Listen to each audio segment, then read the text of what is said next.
Let me tell you something about my acting system that I made up. Okay.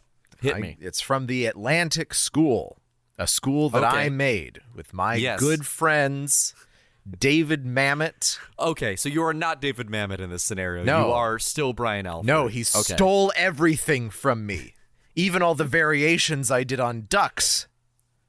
He broke into your apartment and stole them? Perhaps wearing some sort of burglar outfit with an enormous sack thrown over his shoulder? Dressed as a duck. Dressed as one of my famed variations on said animal. Oh my God. The burglar kind. What was that duck up to? Perhaps some sexual perversities in a particular American city? Yeah, no, here's what I found out. This won't mean anything to you. Okay. I found out the guy who was working with Mamet on these early plays, like Sexual Perversity, the guy who kind of because Sexual Perversity started as one play and then became like a totally different play. Sure. And then became About Last Night. And then became About Last Night, which is a totally different movie from the original About Last Night. Yes. Anyway, the guy who guided Sexual Perversity in Chicago into being the play as recognized now was Stuart Gordon. Who You'll have to help me. I told you this would do nothing for you, and I apologized. Stuart Gordon then went on to be a movie director, not an avant-garde guy, not a guy, kind of at the forefront of whatever was, like he was in Chicago theater. He instead goes on to make these wonderful, schlocky horror movies. Oh. Like Red Belt. Like the famed Tim Allen vehicle Red Belt. I don't know what you're... I don't know this. Tim Allen did a horror movie? No, it's a David Mamet movie that Tim Allen is in, though. Tim Allen did a David Mamet movie? He sure fucking did. They were calling it like his Timalisons. This was going to be his way back in. No one called it that. I called it that. No one called it anything because no one's heard of this. Facetiously. Look at it. Just Witness the it. credits. It's like Chiwetel Ejiofor, Tim Allen. Yup. That's so fucking funny. Brian, do we think that's a fancy movie? Is that... I don't want to watch Mamet. Are you kidding me? No, but why would we be talking about fancy movies, though? I don't know. Because what is this? This is fancy movie time. I can't do a David Mamet voice or a Stuart Gordon voice. He did Reanimator. That's it. He did the movie Reanimator based on the H.P. Lovecraft story Herbert West Reanimator, starring Jeffrey Combs. He worked with Jeffrey Combs a bunch. I don't know if Jeffrey Combs was a Chicago actor or what, but he does a lot of great movies that have a lot of good gore and monsters. And a severed head eating pussy. So I prefer Jeffrey Blowdries. They're kind of like Sam Raimi type movies. That's what Stuart Gordon was doing. Sure. But can I tell you something? I prefer Jeffrey Blowdries. Brian, what are we doing here? I know what I'm doing here. What are you doing here? Suffering. Suffering for what, though? For Fancy Movie Time, Whoa! The fancy film podcast for fancy folks. I'm Fancy Brian. Are you keeping the shit? AJ. You're keeping the Stuart Gordon shit? Oh, and in this episode, we take photographs of the back of people's heads and witness a murder as we cover Edward Yang's 2000 Taipei piece, Jesus Christ, yee! You don't always have to read out the thing that you wrote 4 days ago. You can just say it 15 seconds ago. Oh, well, you don't have to read that out either. Wait, while I was trying to educate you on Stuart Gordon and his films and his work in the Chicago theater? Yeah, no, I was paying attention. You're not keeping that, are you? I have to. You have to? No one's going to listen beyond that. Oh, God. No, it's in the rules. It's not in the rules. It was given to me by an old wizened man, Mr. Fancy Movie Time himself. Okay, that's not staying. It can stay in this episode. It is not staying part of our brand identity. That cannot be his name. No, it was given to us from on high. That's the only reason we do this every month, is to satisfy the hunger of Mr. Fancy Movie Time. Please, we could give him a different name. We could give him so many names. Well, he says his father is Mr. Fancy Movie Time and that we should call him With Brian and A.J. But, I found that would be a bit confusing to say. This is a very inauspicious start. Much unlike the wedding in Yi Yi, which is very auspicious. Very auspicious. It's done on the luckiest day of the year. Yeah. Yes. Where everything goes fine. How do we feel about With Brian and A.J. Fancy Movie Time as a luck-based name? Do we find it auspicious or inauspicious? I don't know anything about lucky names. You know, I don't know anything about how they work. Yes. If it's about the sounds, if it's about the number of strokes, it's probably the number of strokes, right? I've heard about that with Japanese kanji, which is itself. Yes, and also with Alfreding. It's about the number of strokes. Yes, along with the running bit that we have about my own last name. Because I know the lucky number of strokes thing with Toyota, for instance, right? Do you know the whole thing with Toyota? No, so I know. The name of the family that runs Toyota is named Toyoda with a D sound.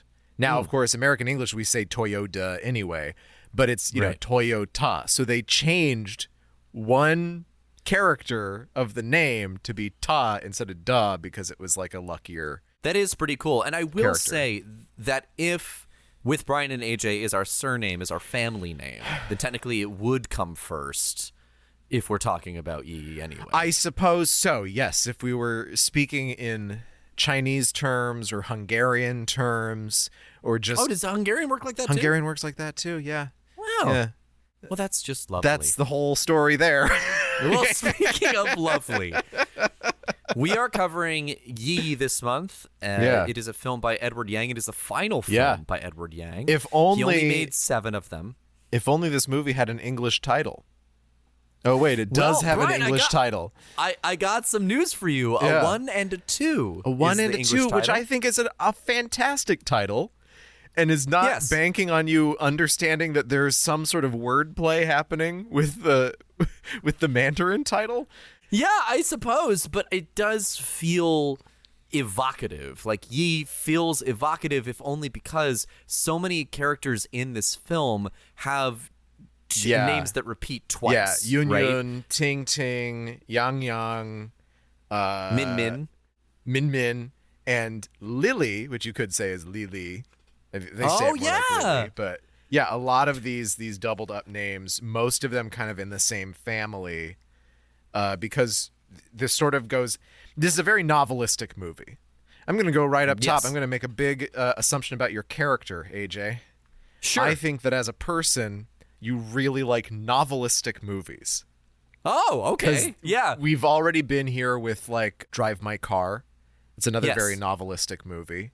Very much more so than apparently the prose that it was based on.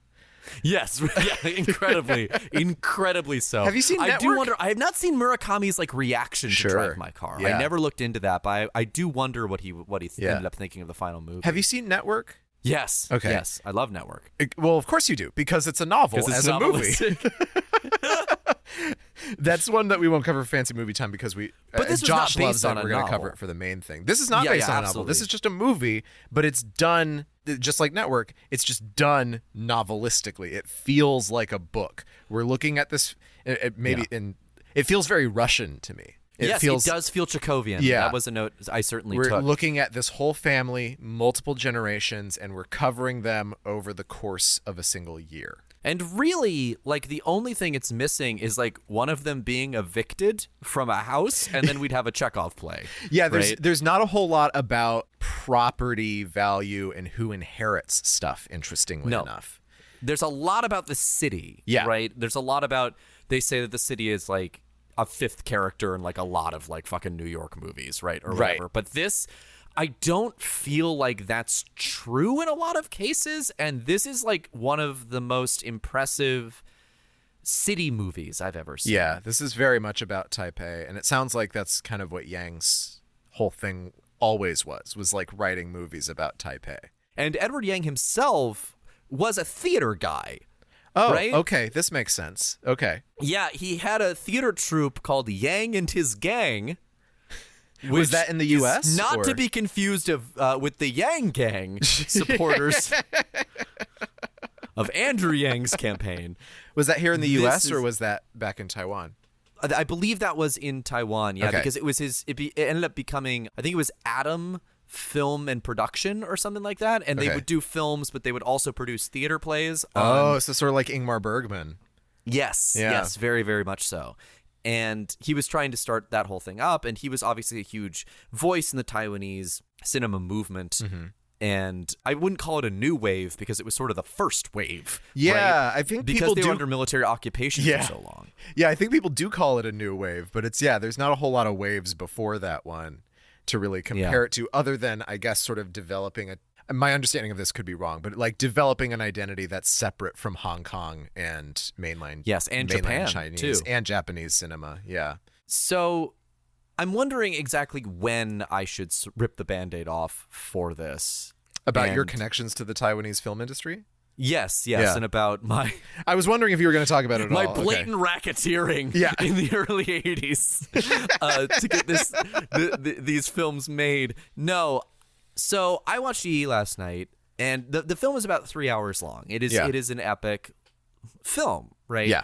And I believe there was a film critic who very famously said about this movie, saying that Yi is about a Taiwanese family is like saying that Citizen Kane is about a newspaper, right? Like it barely scratches the surface and does not do justice to the actual text of the film itself. So I've read all this stuff. I go in, I sit down to watch this movie, and 3 hours later, I finish it. I turn off the TV and I say, that is the greatest movie I've ever seen. This is my favorite movie. And I don't have that experience often. And on this podcast, we have talked about movies that I have loved, like truly and deeply loved. I loved In the Mood for Love. I loved Last Year in Marienbad. I see these movies and I respect them because they are the pinnacle peak of their art form. Yi is a movie that made me redefine what art is. And that doesn't happen to me and has not happened to me in a very, very, very long time. It was exhilarating. It was finishing this movie was like, I saw an entirely other side of a coin that I thought only had a face. And now I realize there's a whole tale that I get to study now for the rest of my life. So you realize you were just seeing half the truth because you can only ever see one side of anything at a time. I saw the back of the head. Yeah. And it just goes to prove the ultimate truth, which is that my college roommate, Roland Lazarte, is correct about every movie he's ever seen, because it was this and In the Mood for Love that he would watch in rep. And I resisted watching them for a long time because they were just always on in the background. In fact, I recognize the hotel scene when Thaddy just like runs out of the hotel as opposed to like sleeping with Ting Ting. And I recognize that because Roland would just have that on his computer while he was working on other things. That would just be playing in the background. And now seeing it in context, I understand what drove his obsession with it, because I am now also obsessed with this film. So you're right, Brian. I love novelistic films because now my favorite movie is one of those. Well, greetings and salutations, listeners. It is I, Mr. Fancy Movie Time, here to tell you that you have reached the end of your preview of this episode of Fancy Movie Time. But fret not, for if you head over to our Patreon, patreon.com/worstofall, that's patreon.com/worstofall, you can unlock this and every other episode of Fancy Movie Time with Brian and AJ, plus another podcast exclusive to the Patreon, Lads Cast, where I'm told the lads sit around and cast, which sounds like a jolly good bit of fun. So head on over to patreon.com/worstofall. That's patreon.com/worstofall. I hope to see you there, and remember to stay fancy, friends. Father, bring me my spats!